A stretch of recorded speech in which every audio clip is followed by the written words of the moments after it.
किसी भी साधन से चले जब ये लक्षण आ जाए तो जान लेना कि साधना परिपक्व हो गई।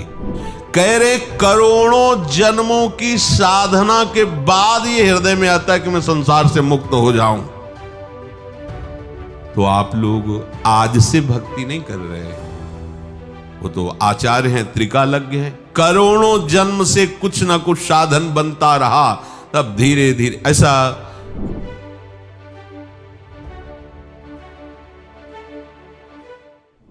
कैसे जाने कि हम उपासना के फल को प्राप्त कर लिए।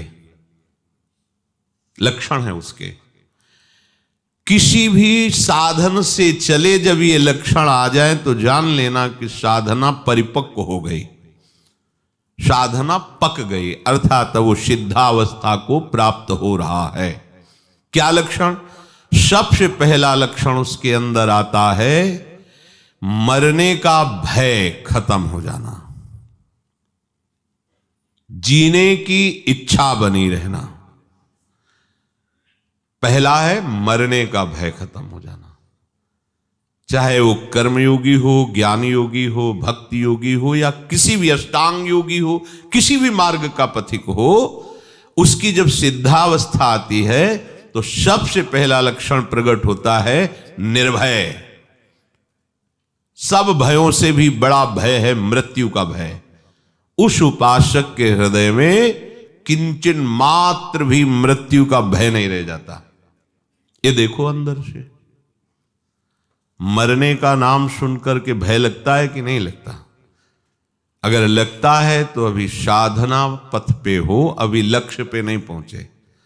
लक्ष्य में पहुंचने पर मृत्यु का भय ही नहीं है, किसी भी तरह से उसे कष्ट नहीं। कैसे? जैसे नाटक चल रहा हो और उसमें सामने विपक्ष से वार किया गया और मरने का वो नाटक किया, उसको कोई भय लग रहा है? सामने से तलवार भाला गोली मारी जा रही, क्योंकि वो नाटक है। उसको पता है मुझे ठीक ऐसा ही रोल निर्वाह करना है जिससे दर्शक देख करके वाह कर रहे हो। बिल्कुल उसमें वो जान करके नाटक करता है, वो जान करके ऐसी उपस्थित सीन करता है कि सामने वाला प्रभावित हो जाए। उसको मृत्यु का भय थोड़ी लग रहा है, क्योंकि जान रहा नाटक है।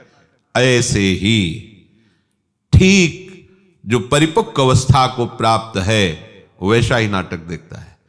जैसे प्रलय में भी भयभीत नहीं होता भक्त, ऐसा शास्त्रों में आया। तो सैकड़ों हजारों आप नाटक देखते, उसमें देखते सैकड़ों लोग मारे जा रहे हैं, गांव के गांव जलाए जा रहे हैं, आपको थोड़ी भी पीड़ा नहीं होती, क्योंकि मूल में आपको पता है नाटक है, ये दिखावटी है, वास्तविक ऐसा नहीं है।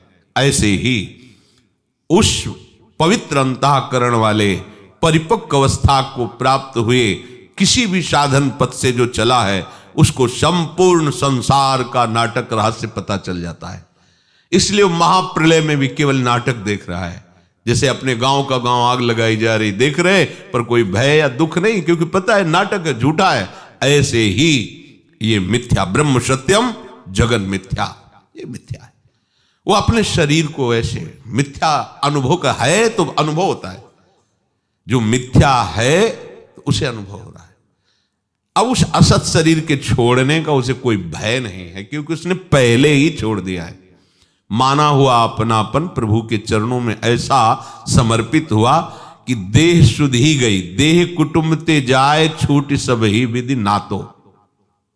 जब तक मरने का भय है तब तक परिपक्व अवस्था नहीं है।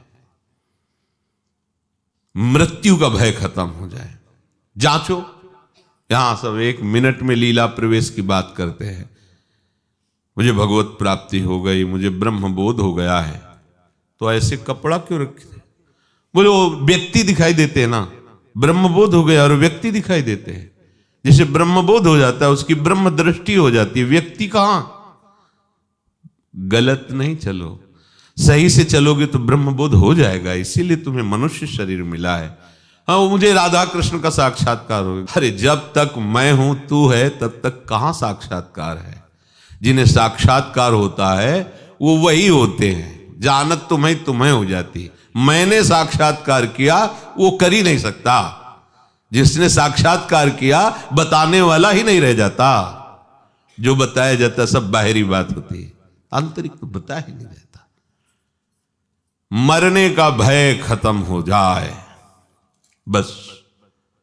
दूसरा, जीने की इच्छा ना रह जाए।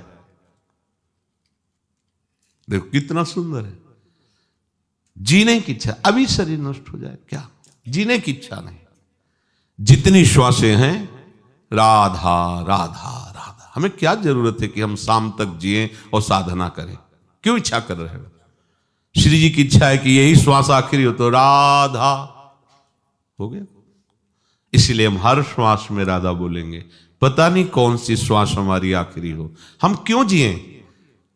अगर जीने की इच्छा है तो शरीर राग है, शरीर राग है तो भोग का सुख भाव है, भोगों का सुख भाव है तो संग्रह बुद्धि है, संग्रह बुद्धि तो जिसको हमने संग्रह किया, जिसे अपना माना वो छूट जाएगा, इस बात का भय है। इसलिए मृत्यु से भय लगता है और जीने की इच्छा रहती है।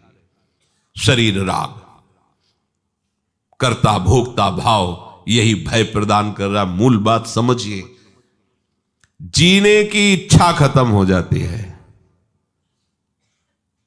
जब तक जीने की इच्छा है तब तक अज्ञान है। मरने का भय है तो अज्ञान है। कुछ भी पाने की इच्छा। तीसरा, पहला मरने का भय, दूसरा जीने की इच्छा, और तीसरा कुछ भी पाने की इच्छा। कुछ भी, कुछ पाने की इच्छा नहीं।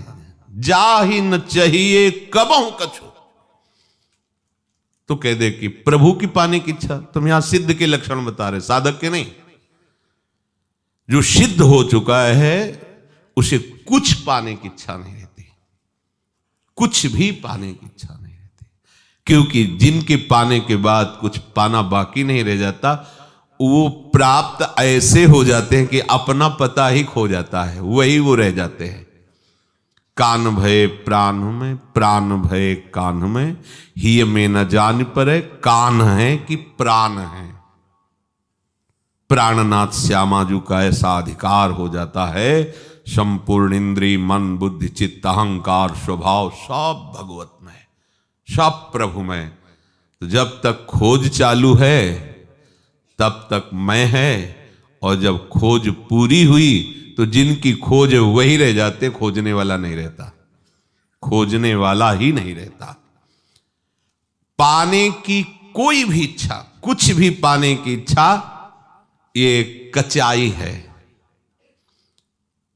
और वही सिद्ध है जिसे कुछ पाने की इच्छा नहीं। करने का राग, ये करना है। जब तक ये है तब तक वो परिपक्व अवस्था को प्राप्त नहीं है। महापुरुषों के द्वारा भी चेष्टाएं होती हैं, जिसे आप कह सकते हो कि उन्होंने वो किया, आप कह सकते हो, वो नहीं।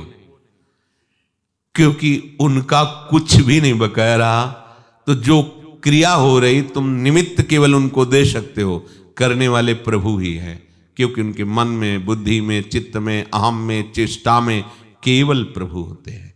प्रभुमय होकर के, प्रभुमय जगत में प्रभुमय कार्य हो रहा है। वो संसारी होकर संकल्प विकल्प करके कर्ता भाव से कुछ नहीं।